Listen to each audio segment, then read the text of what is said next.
कम में मजा है, ज्यादा में सजा है। तो स्मॉल पीपीज, आज मैं आ गया हूँ वॉइस की वो सब चीजें डिस्कस करने जो पिछली थ्योरी वीडियो में रह गई थी। लेकिन उससे पहले बहुत बहुत थैंक यू यार इतना सारा प्यार देने के लिए। सही में ये सब कमेंट से मेरे को बहुत मोटिवेशन मिली ये वाली वीडियो बनाने के लिए, इसलिए love you 3000 guys, #NoHomo। But एक और बात, ये शायद मेरी लास्ट वीडियो होगी वॉइस पे। ऐसा नहीं है कि मैं इस पे और बनाना नहीं चाहता या मैं बोर हो गया हूँ। मेरे को तो वॉइस शो बहुत पसंद है और इस पे मेरे से चाहे 10 वीडियोस और बनवा लो, वो भी मैं पूरे इंटरेस्ट और मेहनत से बनाऊंगा। बट पॉइंट यही है कि अगर ऑडियंस को ही नहीं देखनी तो फिर बना के फायदा ही क्या है। बाकी आप में से काफी लोगों ने इंटरेस्ट दिखाया था फोल्कलोर बेस्ड हॉरर स्टोरीज पे, तो नेक्स्ट वीडियो उसी पे होगी। बाकी लेट मी नो अगर आपके पास कोई अच्छी कहानी हो जिसे मैं वीडियो में कवर कर सकूं। बट अभी के लिए पहले टॉपिक पे चलते हैं, जो कि है अब हमारे बॉयज के साथ क्या होगा। क्योंकि किमिको, ह्यूई, फ्रेंची, एमएम को तो होमलैंडर के लोग पकड़ के ले जाते हैं, लेकिन उनका मुखिया यानी कि बुचर तो एकदम सेफ है, क्योंकि फिलहाल उसे कोई पकड़ने नहीं गया, बट जाएगा जरूर। तो देखते हैं वो कौन हो सकता है, क्योंकि अभी वो जिस लेवल पर है उसका कोई बाल तक नहीं उखाड़ सकता, सिवाय कुछ कैरेक्टर्स के जैसे होमलैंडर, सैम और may be cat,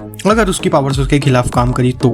in fact in theory मुझे तो लगता है होमलैंडर भी उसका कुछ खास कर नहीं सकता। I mean hand to hand fight में तो बुचर के टेंटिकल्स होमलैंडर को उसके पास भी नहीं आने देंगे, और होमलैंडर ने पास आने की गलती की भी तो इतने सारे टेंटिकल्स उसे बहुत ज्यादा डैमेज देंगे। और हमें पता है होमलैंडर की रिजनरेशन बहुत बकवास है as compare to other soups. और इतना ही नहीं, अब होमलैंडर पहले की तरह बस जब चाहे कहीं भी उड़कर नहीं जा सकता, क्योंकि वो पहले बस 7 का लीडर था, लेकिन अब पूरे देश का लीडर है। बट नोइंग हिम, अगर वो चला भी गया तो भूलना मत बुचर के पास अभी भी वायरस है जिसके बारे में होमलैंडर को कुछ भी नहीं पता। और अगर ऐसा हुआ तो होमलैंडर पहले ही एपिसोड में मारा जाएगा, इसलिए ये तो कंफर्म है कि वो तो नहीं जाने वाला खुद, और ना ही सैम या केट को भेजेगा। बट भेज भी दिया तो भले ही सैम बहुत स्ट्रॉन्ग है, बट लैक ऑफ एक्सपीरियंस की वजह से वो हार जाएगा। एंड बुचर की 3 पर्सनैलिटीज होने की वजह से शायद उस पर केट की पावर्स भी वर्क नहीं करेंगी। और 3 पर्सनैलिटीज से मेरा मतलब एक तो कैसलर की, एक एक्चुअल बुचर की और तीसरी बैका की। तो फिर इसके बाद बचते हैं डीप और नोवार, जो कि मोस्ट प्रोबेबली उनके पास जाएंगे। इनके मरने का चांस तो कम है, पर लास्ट सीजन होने की वजह से कोई भी मर सकता है, खुली छूट है राइटर्स के पास। और खासकर अगर कोई बुचर के हत्थे चढ़ गया तो वो तो बचने नहीं वाला। एंड डीप तो वैसे भी इतना स्ट्रॉन्ग नहीं है, तो हो सकता है बैंगर शुरुआत देने के लिए इनमें से एक को उड़ा दे।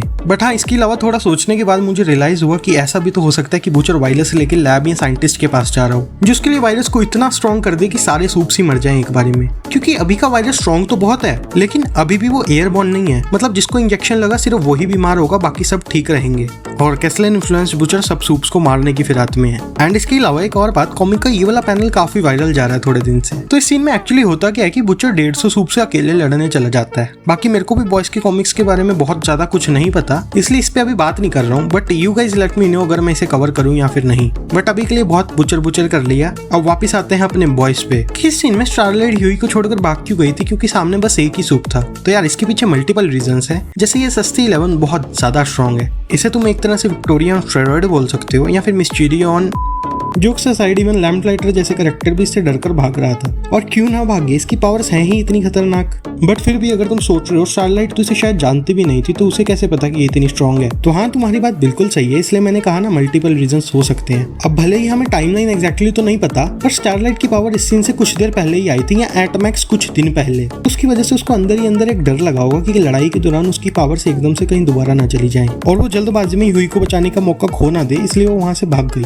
बट मेन सवाल अब आता है कि वो भाग कर गई कहाँ। तो आई थिंक वो सबसे पहले जाएगी मेव या ए ट्रेन के पास। हाँ, ए ट्रेन इसलिए क्योंकि उसने उनकी पहले भी बहुत बार मदद की है, तो शायद अब भी करेगा अकॉर्डिंग टू स्टारलाइट। बट मेव क्यों? उसने तो अपनी पावर्स खो दी थी ना। यस, उसने अपनी पावर्स को खो दिया था, but I don't think so permanently खोया था, क्योंकि वो इतने खतरनाक डैमेज के बाद भी जिंदा बच गई थी, जो नॉर्मल ह्यूमन के हिसाब से पॉसिबल नहीं है। बट चलो फिर भी एक बार को मान लिया उसने अपनी पावर्स खो दी हैं, बट कंसीडरिंग द सिचुएशन वो खुद मदद करना चाहेगी स्टारलाइट की, फिर चाहे जिसके लिए उसको वी लेना पड़े। और वो पहले होमलैंडर की गर्लफ्रेंड भी थी, और इतनी पुरानी 7 की मेंबर है, तो हो सकता है उस पर कुछ ना कुछ वी का सप्लाई पड़ी हो, और ना भी हो तो आई एम प्रीटी श्योर उसका रिटर्न तो ये लोग पक्का करवाएंगे। बट फिर भी 2 लोग तो काफी नहीं है, राइट? तो इसलिए अब एंट्री होती है जेनवी के कैरेक्टर्स और एशली की। तो देखो यार, जेनवी में 4 मेन कैरेक्टर्स हैं जिन्हें कहीं बंद कर रखा है। लेकिन यार सैडली एक बात बतानी पड़ रही है कि जो एक्टर आंद्रे का रोल प्ले कर रहे थे, यानी कि चांस पेरदोमो, ये सैडली पास अवे इन मार्च 2024। तो इसलिए इनके टुवर्ड्स रिस्पेक्ट दिखाने के लिए इन्हें भी चैडविक बोसमैन की तरह जेनवी के सीजन 2 में एक फेयरवेल मिलेगा। And I hope may he soul rest in piece.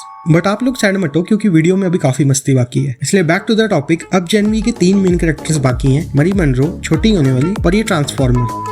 और ये ट्रांसफॉर्मर, जो कि बहुत इंपॉर्टेंट रोल प्ले करेंगे। बट इसमें एशली कहाँ फिट हो रही है और क्या वो जिंदा भी है? तो देखो यार, वो 100% जिंदा है क्योंकि उसने होमलैंडर के कमरे में भी लिया था। और अगर वो मर गई होती तो उसकी बॉडी भी हमें वहीं दिखती, पर नहीं दिखी क्योंकि वो पावर्स मिलने के बाद वहां से भाग गई होगी। और उसकी पावर्स गेस करनी हो तो मुझे लगता है वो होंगी लव सॉसेज टाइप। नहीं, वो अपना नुन्नू नहीं उगाएगी, जस्ट उसकी जगह वो शायद अपने बाल लंबे कर पाएगी। या that's it, I don't think so उसे मेड्यूसा टाइप पावर्स मिलेंगी, वो तो टू मच हो जाएगा यार। बट उसका रोल यहीं खत्म नहीं होता क्योंकि एक्चुअल में वही होगी जो जेनवी के कैरेक्टर्स को आजाद करवाएगी। क्योंकि अब एशली भी होमलैंडर के अगेंस्ट है और मनी मंड्रो ने जेनवी में एशली की जान भी बचाई थी, तो इससे अच्छा रीजन क्या ही हो सकता है उन्हें बचाने का। और मैं भी जब एशली जेनवी के कैरेक्टर्स को आजाद करवाने के लिए ढूंढ रही होगी तब उसे शायद अपने बॉयज भी मिल जाएंगे। इसके चांसेस बहुत कम है, बट मे भी हो सकता है। एंड चलो इसके साथ एक और प्रिडिक्शन भी दे देता हूँ, सीजन 5 के एंड होते होते तक फ्रेंची एमएम में से कोई एक मरेगा। बट बाकी यही था यार आज की वीडियो के लिए। बताना सारी थ्योरीज कैसी लगी। मैं रायन पे भी बात करने वाला था बट वीडियो ऑलरेडी बहुत लंबी हो गई है, इसलिए रायन को फिर कभी देखेंगे। बट अभी के लिए मैं चलता हूँ, मिलूंगा आपसे अगली वीडियो में, तब तक के लिए सायोनारा।